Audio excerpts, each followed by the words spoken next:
Meet Trigger. Trigger's my sister's dog. They just had to put him down last week. So we're going to do something special for Trigger today. Now, I don't know. You know, they say all dogs go to heaven, and I don't know if that's true or not. I do know that heaven won't be the same place if some of my loved ones who are pets aren't there.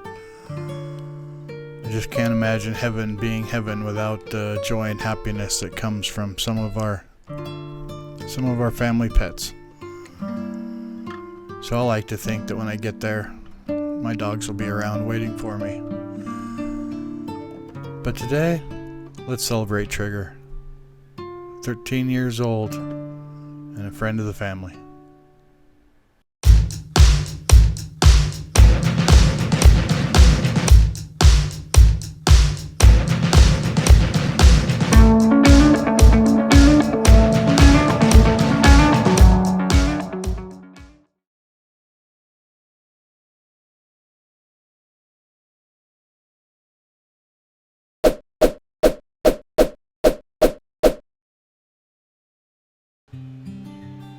So this is the photo that I'm going to use for Trigger.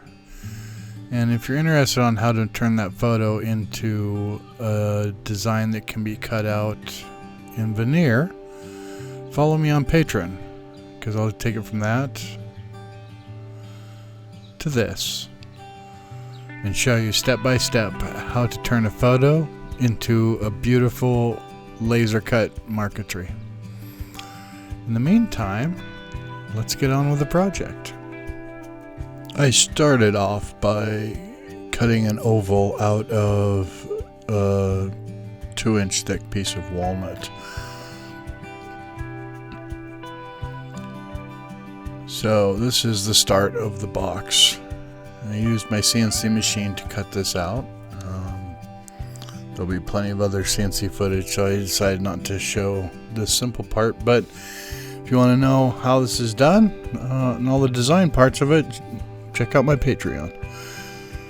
Once we get it all cut out, it's time to clean it up because we're going to have to cut this down.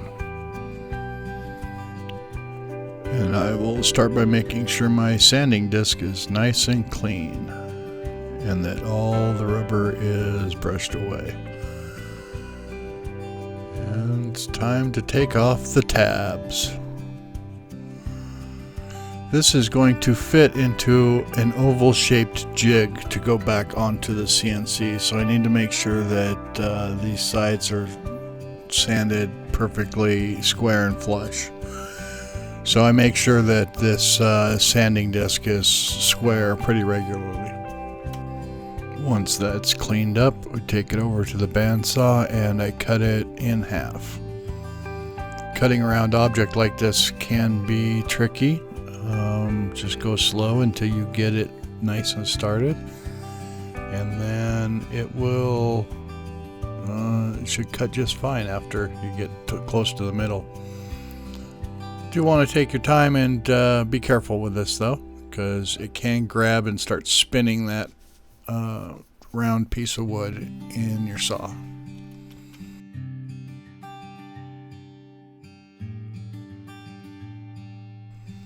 Then we take it back over to the CNC to cut out the inside of the box. As you can see here, it is not clamped down because I need access to that entire edge.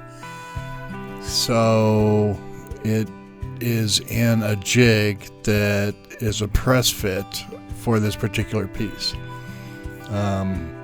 Once again, details are on the full tutorial on how to do this, so you can cut odd shaped boxes and still get the insides cut out on the CNC machine.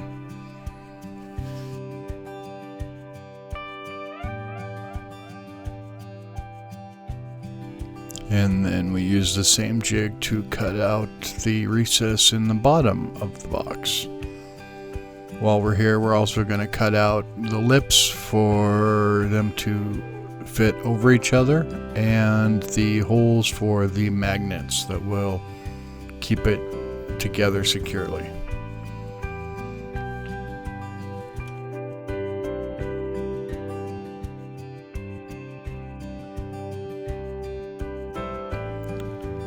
And at this point we check the fit to make sure everything fits nice and snug. You can see how one lip slots over the other here. This is how I make most of my jewelry boxes and whatnot. And it does. It snaps together very, very tight. I have to use a little bit of sanding to loosen this up. But we're on the right track. The lid developed a small little crack as I was fitting it together, so we're going to fill that up with some black CA glue. First off, I'll tape off the bottom so that it doesn't run through, and then we'll fill it up with black Starbond CA glue, and it will blend right in. Plus it's also going to get covered with a veneer here in a little bit, so you'll never see it from the outside, but I want to make sure that it's not going to crack any further.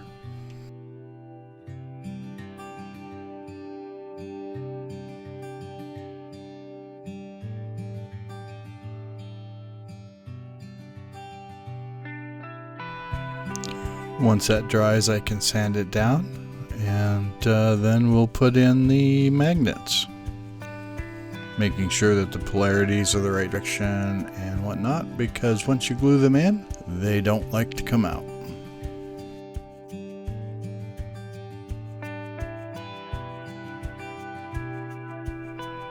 Now that the box is all ready to go, we get to do the fun part. This is a part where we get to really honor Trigger.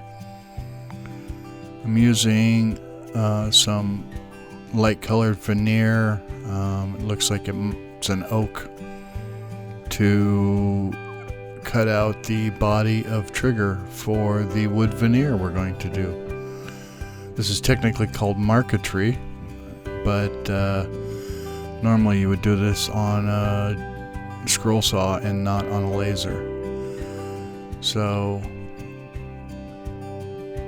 this makes things a lot easier, but yet you can still keep them very customized and get very artistic with your designs.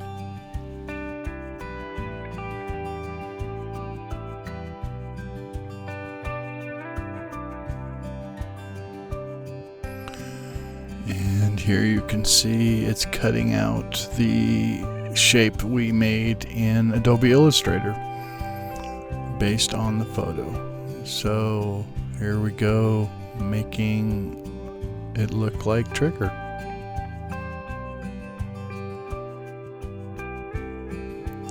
I then repeated this step for the oval that goes around the picture, and also for the spots that are on the dog that makes Trigger recognizable.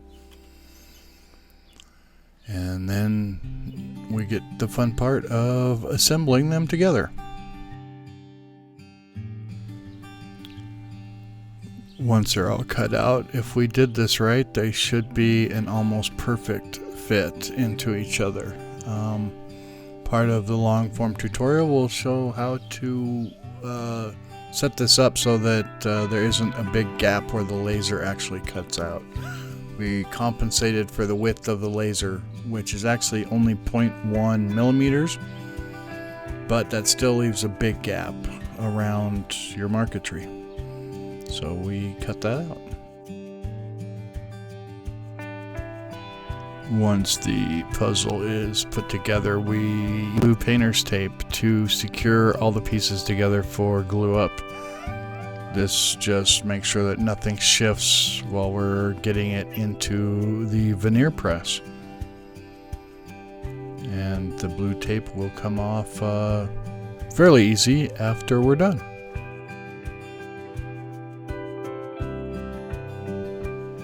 Now that it's ready, I just use some veneer glue and spread it around nice and even.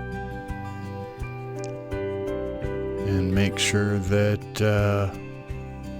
it soaks in really good to the walnut base. You don't want this lifting anywhere. You want it to be nice and locked down. So I'm going to use veneer glue, and then we're going to put it into my homemade veneer press, which I'll show you here in a minute.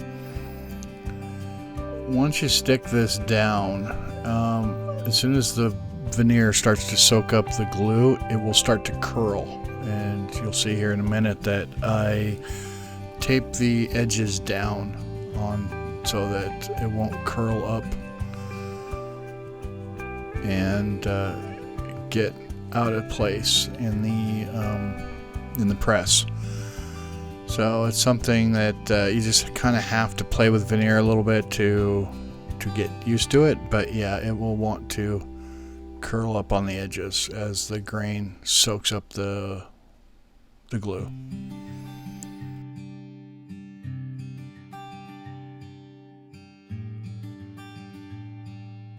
So this is my veneer press, made from just some square tubing with pre-drilled holes, some all thread, some nuts, and a book press, screw type book press that I bought off Amazon. And this thing has worked really well so far. Just get everything in there, put some nice flat pieces of wood on it, and screw it down until it tightens up and holds everything nice and firm while the veneer glue dries.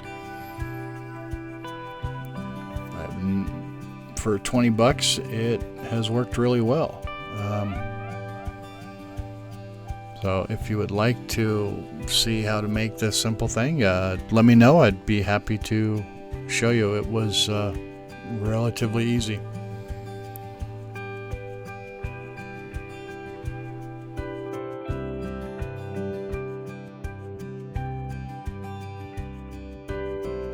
And now it's all dry, so we can take it out and start pulling off the blue tape and see how good our little trigger actually looks.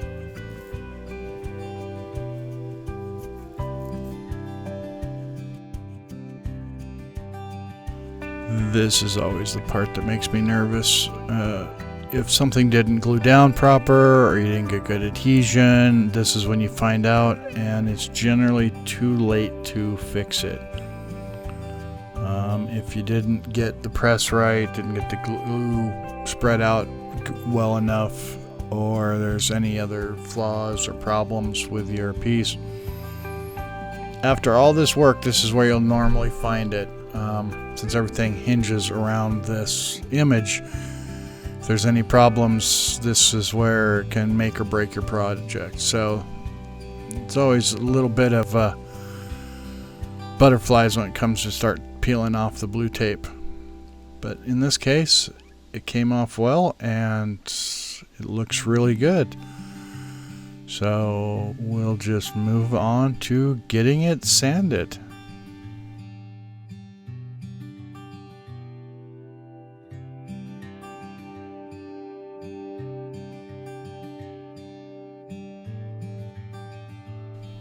So the next several steps are just sanding and cleaning up.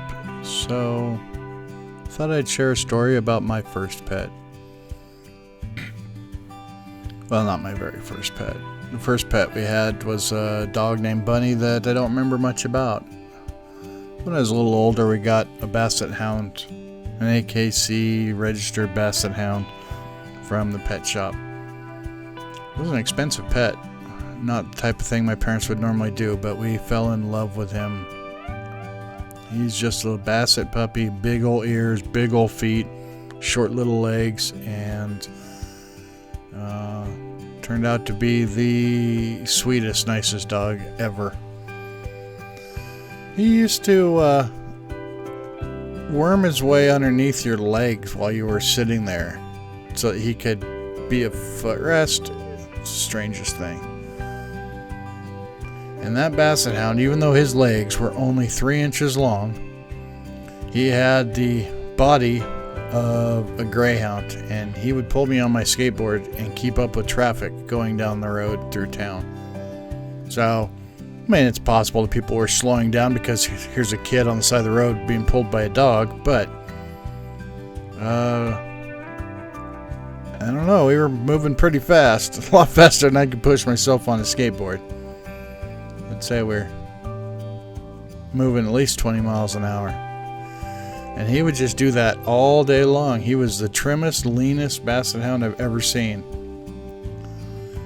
Like I said, body of a greyhound, legs of a ferret. He was a good dog. He stuck around till after I moved out. One day I got a call that he is gone. You know, for a while, we bred him. We got another female basset for a while, and for a long time we always had a brood of little basset puppies running around with their oversized ears and oversized feet and undersized legs, tripping on each other, tripping on their own ears. It was a good time. So my sister and I both grew up knowing what a good family pet is. And Trigger was definitely that for her. And I'm proud to be able to honor a member of their family in this way. He was a good dog and a good friend. Now back to the build.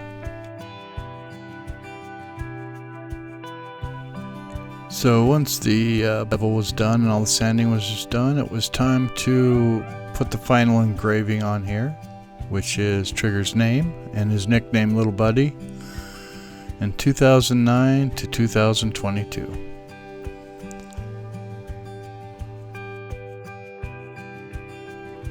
I set the power so that it would burn clear through that top layer of veneer and darken the walnut underneath. Normally this lighter wood on the top layer there where I'm engraving wouldn't be as dark as it is, but walnut burns really black when you laser engrave it, so I made sure that I was cutting clear through the veneer and darkening the walnut underneath so that it had a nice high contrast. I've also noticed that it seems that veneer glue blackens really well as well. So as it's cutting through the veneer and into the glue, it really darkens up and gives you that striking contrast of a laser engraving.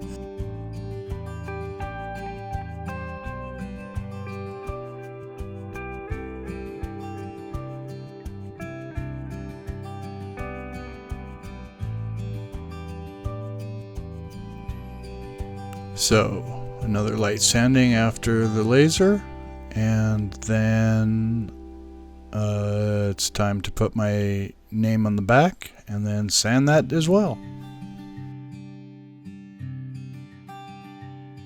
But there was something missing. I wanted this to have a stand, so I pulled the piece I cut the circle out of from the scrap pile and decided to use it to make a stand for the box so that when it's put up on a shelf you can see, and you won't be facing the ceiling, but it'll be facing out into the room. So I set the box on the piece there and drew a couple lines so it would hold it up with this kind of nice pointed base to rest on. And then started making cuts on the bandsaw.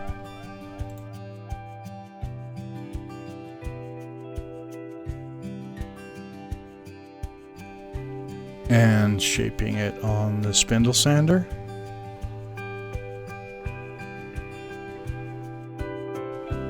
And beveling the edges to match the box.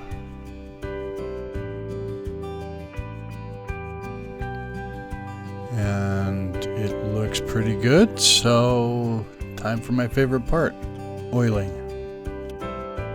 I'm just going to use natural Danish oil on this so that they can keep it maintained so it can last forever, and we don't need to do anything special. Just every couple years or so, put some more oil on it, and she should look good forever.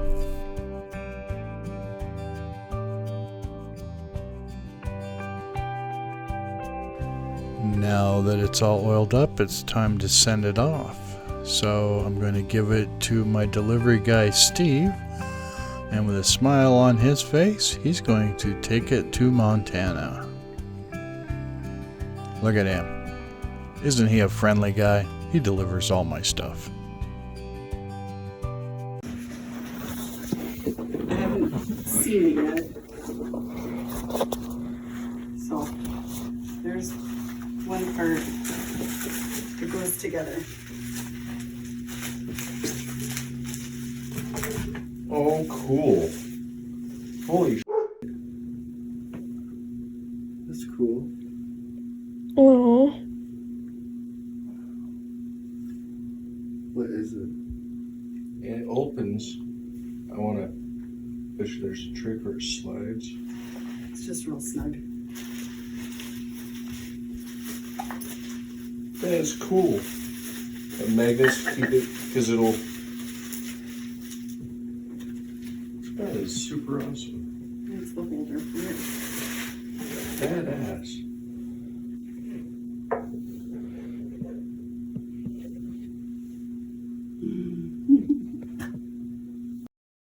Well, I think they liked it.